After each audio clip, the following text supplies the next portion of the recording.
Hello friends.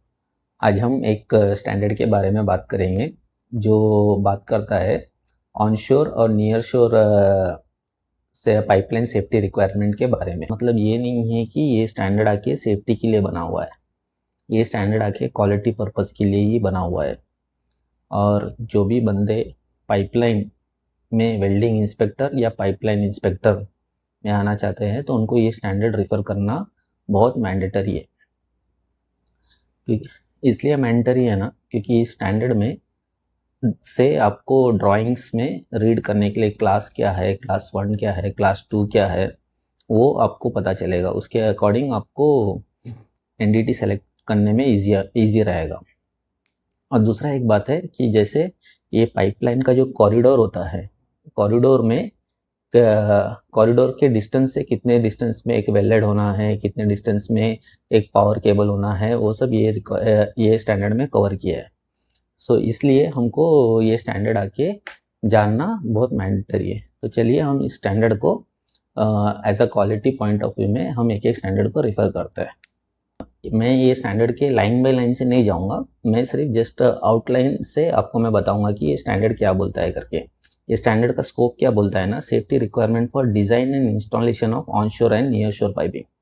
So onshore and near shore piping, तो इसमें flow line भी आता है, ट्रंक लाइन भी आता है, क्रॉस कंट्री पाइपलाइन भी आता है, वेल्डेड्स के भी आते हैं। सारा स्टैंडर्ड इसमें कवर करता है। ये स्टैंडर्ड नहीं कवर करता है, किसको नहीं कवर करता है? पाइपिंग, ऑन प्लॉट पाइपिंग और ऑफशोर। सो ध्यान रखिएगा, ये स्टैंडर्ड ऑन प्लॉट पाइपिंग और ऑफशोर के लिए नहीं है। ये standard is purely for pipeline के लिए। में कुछ डेफिनेशन दिया हुआ है। ये डेफिनेशन मोस्टली जो एक्सपीरियंस बंदे हैं जो पाइपलाइन में हैं उनको पता होगा, बट जो फ्रेश कैंडिडेट है हम उनके लिए थोड़ा एक ब्रीफ कर लेंगे करके। ये डेफिनेशन फर्स्ट क्या बोलता है? Corridor. Corridor means pipeline corridor. ठीक है, पाइपलाइन कॉरिडोर मीन्स जैसे आपका 150 किलोमीटर का पाइपलाइन है, 200 किलोमीटर का पाइपलाइन है, तो वो पूरा कंसिडर किया जाएगा पाइपलाइन कॉरिडोर करके। ठीक है। और दूसरा क्या बोलते हैं? Cross country pipeline.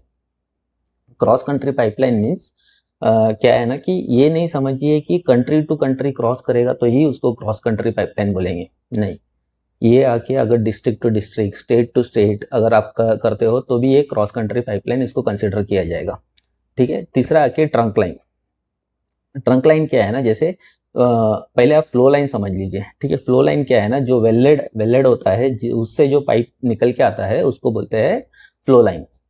अब ट्रंक लाइन किसको बोलते हैं ना, एक ट्रांसपोर्टेशन लाइन होगा जिसमें आके ये सारा फ्लो लाइन आके कनेक्ट करेगा।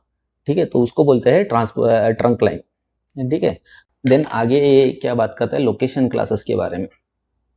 लोकेशन क्लासेस कैसे डिफाइन किया जाता है ना, जैसे उधर की आबादी कितनी है, पॉपुलेशन ऑक्यूपेंसी। पॉपुलेशन ऑक्यूपेंसी कैसे कैलकुलेट करते हैं ना, आपके जो पाइपलाइन से हॉरिजॉन्टली आर कितना होना चाहिए, मतलब रैप्चर एक्सपोजर रेडियस, ये कितने इसमें है। जैसे रैप्चर एक्सपोजर रेडियस आके 10 तक है तो आपका क्लास 1 आएगा, अगर 11 to 30 है वो तो क्लास 2 आएगा, फिर क्लास 3 30 के आगे क्लास 3 आएगा, और फुल्ली डेंस पॉपुलेशन होगा तो वो आएगा आपका क्लास 4 में।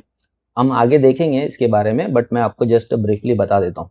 ठीक है, तो ये आके आपका लोकेशन क्लास का डेफिनेशन है। मैं लाइन टू लाइन नहीं जाऊंगा, जस्ट आपको रफली मैं बता दूंगा कि अगर फ्यूचर में कहीं इंटरव्यू में आपको होगा तो आपको ये सपोर्ट। दूसरा एक डेफिनेशन है सोर प्रोडक्ट। तो हम सोर प्रोडक्ट के लिए हम कभी भी इंटरव्यू में जाते हैं तो हमको क्वेश्चन किया जाता है कि व्हाट इज सोर सर्विस करके।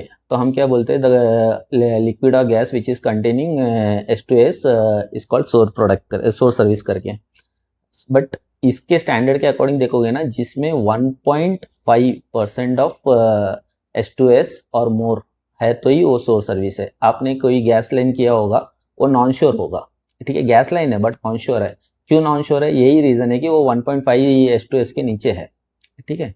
सो ये छोटा छोटा पॉइंट्स है जो हमको है ना थोड़ा कैचीली पकड़ना है, क्योंकि आरामको का इंटरव्यू ऐसा होता है ना, बहुत कोई जैसे बुकिश वाला आ गया ना बंदा तो आपको थोड़ा डिफिकल्ट हो जाएगा।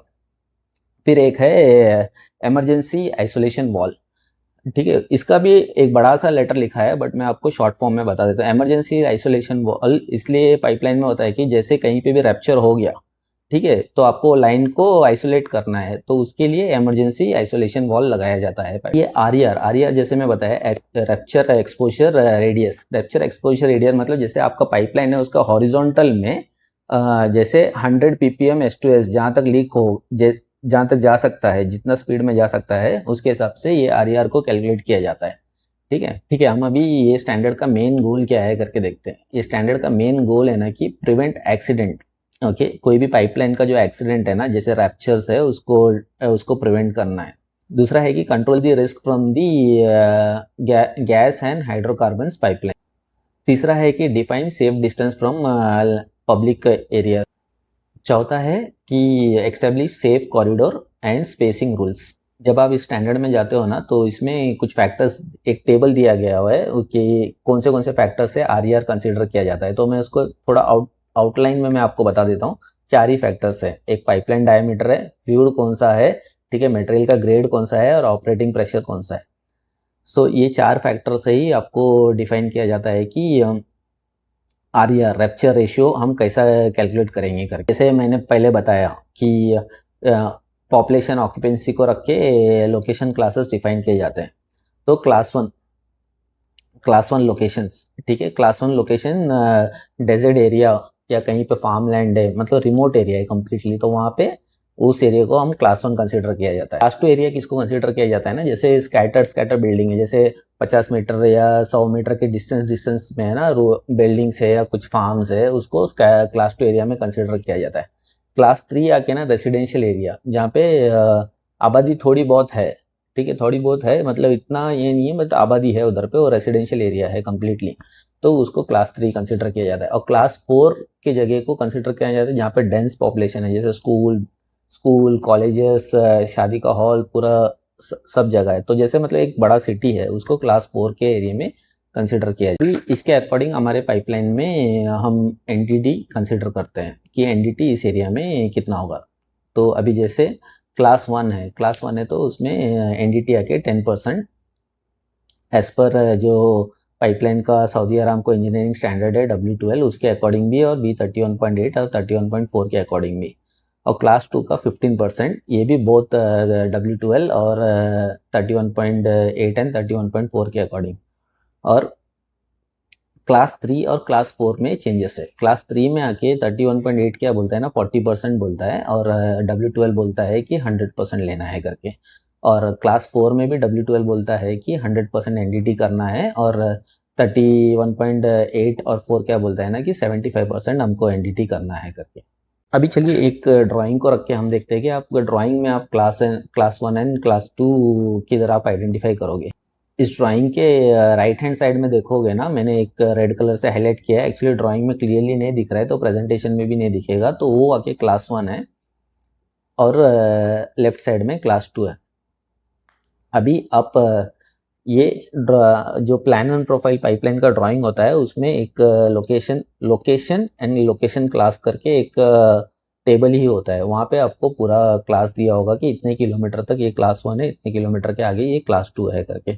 तो इसके अकॉर्डिंग जब आप करोगे तो आपको एनडीटी सिलेक्शन भी ऐसे ही होना है। अभी रिसेंटली हमारे प्रोजेक्ट का एक मिस्टेक बता, एक दिन में अगर 12 जॉइंट लगे, ठीक है, 12 जॉइंट लगा, तो उसमें 9 जॉइंट लगे आपके क्लास 1 लोकेशन में, और 3 जॉइंट लगे क्लास 2 लोकेशन में। तो आपको क्या करना है, वो 9 जॉइंट में से 10% लेना है, और क्लास 2 लोकेशन के 3 जॉइंट में आपको 15% लेना है। तो अगर आप ऐसा मिस कर जाओगे तो आपको फ्यूचर में पैकेजेस में, लोअरिंग पैकेजेस में या हाइड्रो टेस्ट पैकेज में आपको प्रॉब्लम होगा। अगर आपका लाइन आके एक्सटर्नल कोटिंग है तो फिर वो आके और आपको इश्यूज है कि वो आपको कोटिंग निकालना पड़ेगा रिटर्न उसका एनडीटी करने के लिए। तो ये आपको क्लास 1 एंड क्लास 2 आके बहुत कंसिडर करना ही है। और अभी हम चलो देखते हैं कि इमरजेंसी या आइसोलेशन वॉल का पर्पस क्या है करके। तो एक तो पाइपलाइन को आइसोलेट करना, क्विकली आइसोलेट कर सकते हैं, अगर समझे लीक होना चालू हो गया तो क्विकली आइसोलेट कर सकते हैं। और दूसरा है कि हम जो लीकेज है उसको भी हम इसके थ्रू हम कंट्रोल कर सकते हैं। सो ये आके मोस्टली जो पाइपलाइन इंस्पेक्टर्स है उनको ये क्वेश्चंस इंटरव्यू में पूछा जा सकता है। अभी चलिए हम देखते हैं कि वेल्डिंग इंस्पेक्टर के लिए इस स्टैंडर्ड से क्या क्या क्वेश्चंस आ सकते हैं। तो वेल्डिंग इंस्पेक्टर के लिए कॉमनली सबके लिए एक क्वेश्चन आ सकता है कि व्हाट इज़ सोर्स सर्विस करके आ सकता है, ठीक है। What is flow line, what is trunk line, ये भी क्वेश्चन आ सकता है। What is cross country pipeline, ये क्वेश्चन आ सकता है। फिर NDT requirement for 4 location class करके भी डिफाइन कर सकता है। और जैसे मैंने इसमें स्टैंडर्ड करके भी बताया, क्लास 1 क्लास 2 का ऐसा भी पूछ सकते हैं कि 31.8 और 31.4 में क्या है, और W12 में क्या है, क्लास 3 एंड क्लास 4 का 31.8 में क्या है, 31.4 में क्या है। आई होप आपको जो मेरा एक्सप्लेनेशन है अच्छे से समझ में आया होगा।